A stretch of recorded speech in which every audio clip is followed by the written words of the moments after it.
Hi hello வணக்கம் நண்பர் நண்பி நான் உங்கள் ரவீந்த். ரெட்மி கிட்ட இருந்து அடுத்ததாக லான்ச் ஆக போகிற smart phone Redmi K60 Ultra. இதை பற்றின அஃபிஷியலான கன்ஃபர்மேஷனை ரெட்மியே சொல்லியிருக்காங்க. இந்த ஸ்மார்ட் ஃபோன் எப்போ சேலுக்கு வரப்போகுது, இந்த ஸ்மார்ட் ஃபோனில் என்ன ஸ்பெக்ஸ் இருக்க போகுது அப்படின்ற எல்லா விஷயத்தையும் ரெட்மி சொல்லியிருக்காங்க. அதை பற்றி இந்த வீடியோவில் பார்க்கலாம் வாங்க. ஸோ ஃபர்ஸ்ட் ஆஃப் ஆல் இந்த Redmi K60 Ultra இந்த ஸ்மார்ட் ஃபோனை பற்றி இதுக்கு முன்னாடியே நம்ம நிறைய பார்த்துருக்கோம். ஸோ நிறைய விஷயங்கள் நமக்கு இதுக்கு முன்னாடியே லீக்ஸாக வந்துச்சு. ஸோ அதில் நிறைய விஷயங்கள் ரிலேட் பண்ணுற மாதிரி இப்போ அஃபிஷியலாகவுமே ரெட்மி கன்ஃபார்ம் பண்ணியிருக்காங்க. அதில் ஃபர்ஸ்ட் இந்த ஸ்மார்ட் ஃபோனுக்கான டிஸ்பிளே என்ன டிஸ்பிளே அப்படின்றத அஃபிஷியலாக கன்ஃபார்ம் பண்ணிட்டாங்க. 1.5K ரெசல்யூஷனுக்கான 144 Hz refresh rate support பண்ணக்கூடிய ஒரு OLED டிஸ்பிளே 6.7 இன்ச்சஸ்க்கான சைஸ்ல இந்த ஸ்மார்ட் ஃபோன்ல இருக்கும் அப்படின்றத அஃபிஷியலாகவே ரெட்மி கன்ஃபார்ம் பண்ணியிருக்காங்க. அண்ட் அதோட இந்த ஸ்மார்ட் ஃபோன் நாங்கள் மெயினாக ஹெவியாகவே கேமிங்கை தான் ஃபோக்கஸ் பண்ணுறோம். அதுக்கேற்ற மாதிரி தான் உங்களுக்கு 1.5K ரெசல்யூஷனுக்கான 140 Hzக்கான ரெஃப்ரெஷ் ரேட் இந்த ஸ்மார்ட் ஃபோனில் கொடுத்துருக்கோம் அப்படின்றத தெளிவாக சொல்லியிருக்காங்க. இது மட்டும் இல்லாமல் கேமிங் தான் அதில் நமக்கு பர்ஃபார்மன்ஸ் முக்கியம் சொந்த வகையில் இந்த ஸ்மார்ட் ஃபோனுடைய ப்ராசஸர்னு பார்த்தீங்கன்னா MediaTekோட Dimensity 9200+ அப்படின்ற இந்த ஒரு ப்ராசஸர் தான் யூஸ் பண்ணியிருக்காங்க. அண்ட் Dimensity 9200+ பொறுத்த வரைக்கும் இப்போ கரண்ட்டாக MediaTek இருக்கக்கூடிய டாப் ரேஞ்ச் ப்ராசஸர் பர்ஃபார்மன்ஸ்லாம் உங்களுக்கு ஃப்ளாக்ஷிப் லெவலில் Snapdragon 8 Gen 2 இருக்குல்ல, ஸோ அதுக்கு ஈக்குவலான ஒரு பர்ஃபார்மன்ஸ் அப்படின்றது கொடுக்கும். கிட்டத்தட்ட AnTuTu பார்த்தீங்கன்னா இந்த ஸ்மார்ட் ஃபோனுக்கு 1.77 மில்லியனுக்கான AnTuTu வந்திருக்கதா சொல்கிறாங்க. ஸோ அந்த அளவுக்கு பர்ஃபார்மன்ஸ் அப்படின்றது பீக்காக இந்த ஸ்மார்ட் ஃபோனில் இருக்க போகுது. அண்ட் இந்த 1.77 mm AnTuTu ரீச் பண்ணுறதுக்கு இந்த ஸ்மார்ட் ஃபோனுடைய இந்த பர்ஃபார்மன்ஸ் Dimensity 9200 மட்டும் இதுக்கு ஹெல்ப் பண்ணல. இதில் டெடிகேட்டடாக X7 டிஸ்பிளே சிப் அப்படின்ற ஒரு இண்டிபெண்டன்ட் டிஸ்பிளே சிப்பும் யூஸ் பண்ணியிருக்கதா சொல்கிறாங்க. ஸோ இந்த சிப் தான் இந்த ஸ்மார்ட் ஃபோனுடைய கேமிங் பர்ஃபார்மன்ஸை இன்னுமே என்ஹான்ஸ் பண்ணி இன்னும் பெட்டரப் பண்ணி நம்ம கொடுக்கறதுக்கு ஹெல்ப் பண்ண போகுது அப்படின்ற மாதிரி சொல்கிறாங்க. இந்த டிஸ்பிளே சிப் மூலியமாக தான் இதற்கு இந்த அளவுக்கான AnTuTu ஸ்கோர் 1.77 மில்லியனுக்கான AnTuTu ஸ்கோரும் வந்திருக்கு. ஸோ அந்த வகையில் என்ன இது ஹெல்ப் பண்ணும், எந்த அளவுக்கு கேமிங்கை இது பூஸ்டப் பண்ணி கொடுக்கும் அப்படின்னு கேட்டிங்கன்னா, நமக்கு ஜங்ஷன் இம்பாக்ட் அப்படின்ற கேமை நிறைய பேர் கேள்விப்பட்டிருப்பீங்க. ஆக்சுவலி கிராஃபிக்ஸ் உடைய இன்டர்ஃபேஸ் நிறைய இருக்கக்கூடிய ஒரு கேம். இப்போ கரண்ட்டாக மார்க்கெட்டில் இருக்கக்கூடிய most of the smart phones இந்த ஜங்ஷன் இம்பாக்ட் கேமை பார்த்தீங்கன்னா 720 பிக்சல் ரெசல்யூஷனில் தான் நமக்கு ப்ளே பண்ணும் அப்படின்ற மாதிரி சொல்கிறாங்க. And most of the smart ஃபோன்ஸில் இந்த கேம் ப்ளே பண்ணும்போது லேக் இருக்கும் அப்படின்றத நம்ம ஃபீல் பண்ண முடியும். பட் ஆக்சுவலி இந்த Redmi K60 Ultra பார்த்தீங்கன்னா இந்த ஜங்ஷன் இம்பாக்ட் கேமை 1.5K ரெசல்யூஷன்லேயே உங்களுக்கு ப்ளே பண்ணி கொடுக்கும் அப்படின்ற மாதிரி சொல்கிறாங்க. ஸோ இதன் மூலியமாக இன்னும் ஸ்மூத்தான இன்னும் ரெஃப்ரெஷிங்கான விஷுவல்ஸை நீங்கள் இந்த ஸ்மார்ட் ஃபோனுக்கான டிஸ்பிளேல இருந்து அந்த கேம்ஸை நீங்கள் ப்ளே பண்ணும்போது எடுத்துக்க முடியும்னு சொல்கிறாங்க.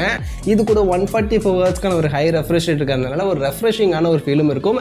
கேம் விளையாடும் போது உங்களுக்கு அந்த ரெஃப்ரெஷ் ஃபீல்ஸ்லாம் இன்னுமே ரொம்பவே யூஸ்ஃபுல்லாக இருக்கும். இன்னும் பெட்டராக உங்களுக்கு கேமிங் எக்ஸ்பீரியன்ஸை கொடுக்கறதுக்கு யூஸ்ஃபுல்லாக இருக்கும் அப்படின்ற மாதிரிலாம் சொல்கிறாங்க. ஸோ அந்த வகையில் கேமிங்கை கம்ப்ளீட்டாகவே ஃபோக்கஸ் பண்ணி ஒரு டெடிகேட்டடாக கேமிங் ஸ்மார்ட் ஃபோனை நாங்கள் கொண்டு வரோம் அப்படின்ற மாதிரிலாம் சொல்லியிருக்காங்க. ஸோ அந்த வகையில் கேமிங்காக நிறைய விஷயங்கள் கான்சன்ட்ரேட் பண்ணிருக்கிறதுலாம் நல்லா இருக்குது. அதுக்கேற்ற மாதிரி பர்ஃபார்மன்ஸ் வந்து ஓகே தான். அதே மாதிரி இந்த ஸ்மார்ட் ஃபோனுடைய பேட்டரின்னு பார்த்தோம்னா actually 5000 mAh battery and 120 Watts fast charging இருக்கும் அப்படின்ற மாதிரி சொல்கிறாங்க. இது அஃபிஷியலாக ரெட்மி சொல்லலை. பட் ஆனாலும் இந்த ஸ்மார்ட் ஃபோனில் 5000 mAh battery 120 Watts fast charging தான் இருக்க போகுது.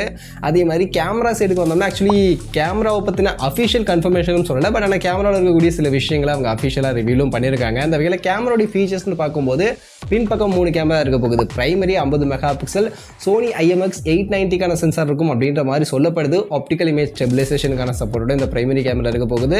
இது கூட சப்போர்ட்டிவ்க்கு 8 மெகாபிக்சல் அல்ட்ராவைட் 2 மெகாபிக்சல் மேக்ரோ இருக்கும் அப்படின்ற மாதிரி இப்போதைக்கு சொல்கிறாங்க.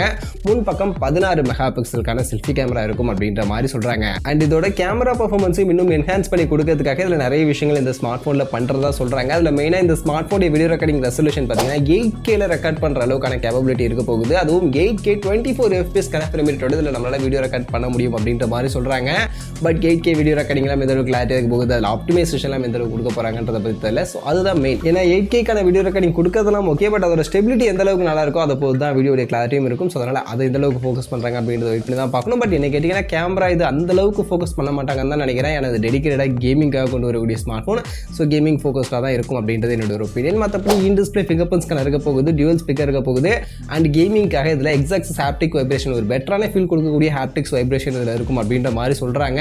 NFC-க்கான சப்போர்ட் மாதிரியான விஷயங்கள் எல்லாமே இந்த ஸ்மார்ட் ஃபோனில் இருக்க போகுது. மற்றபடி இந்த ஸ்மார்ட் ஃபோனுடைய ப்ரைசிங் என்ன அப்படின்றத இன்னும் ரெட்மி அஃபிஷியலாக ரிவீல் பண்ணல. பட் இதோட சேல் மட்டும் செப்டம்பர் ஃபர்ஸ்ட் வீக்கில் இதோட சேல் நாங்கள் ஸ்டார்ட் பண்ண போகிறோம் அப்படின்ற மாதிரியான கன்ஃபர்மேஷன் கொடுத்துருக்காங்க. ஸோ அதனால் செப்டம்பரில் தான் மோஸ்ட்லி நமக்கு இதோட ப்ரைசிங் என்ன அப்படின்றது தெரிய வரும். பட் இந்த ஸ்மார்ட் ஃபோனில் இருக்கக்கூடிய இந்த ஃபீச்சர்ஸ்லாம் வச்சு பார்க்கும்போது மோஸ்ட்லி இந்த ஸ்மார்ட் ஃபோனுடைய ப்ரைசிங் என்ன பொறுத்த வரைக்கும் அவங்க என்ன ப்ரைசிங் செட் பண்ணால் நல்லா இருக்கும்னு கேட்டிங்கன்னா 40லேருந்து 45க்குள்ளே இந்த ஸ்மார்ட் ஃபோனுக்கான ப்ரைசிங் செட் பண்ணாங்கன்னா பர்ஃபார்மன்ஸ் ஓரியன்டாக பார்க்கக்கூடியவங்களுக்கு ஒரு நல்ல ஸ்மார்ட் ஃபோனாக இருக்கும். பட் கேமரா அந்த செக்மெண்ட்டில் இது அந்த அளவுக்கு ஒர்த்தாக இருக்காது. ஸோ அதனால் வெயிட் பண்ணி பார்ப்போம் எக்ஸாக்டாக என்ன ப்ரைசிங் செட் பண்ண போகிறாங்க அப்படின்றது. மற்றபடி லான்ச் நான் சொன்ன மாதிரி செப்டம்பர் மாதம் சைனாவில் லான்ச் ஆக போகுது. அதை தொடர்ந்து இந்தியன் மார்க்கெட்டுக்கு இந்த ஸ்மார்ட் ஃபோன் வருதா வரலையா அப்படின்றத வெயிட் பண்ணி பார்ப்போம்.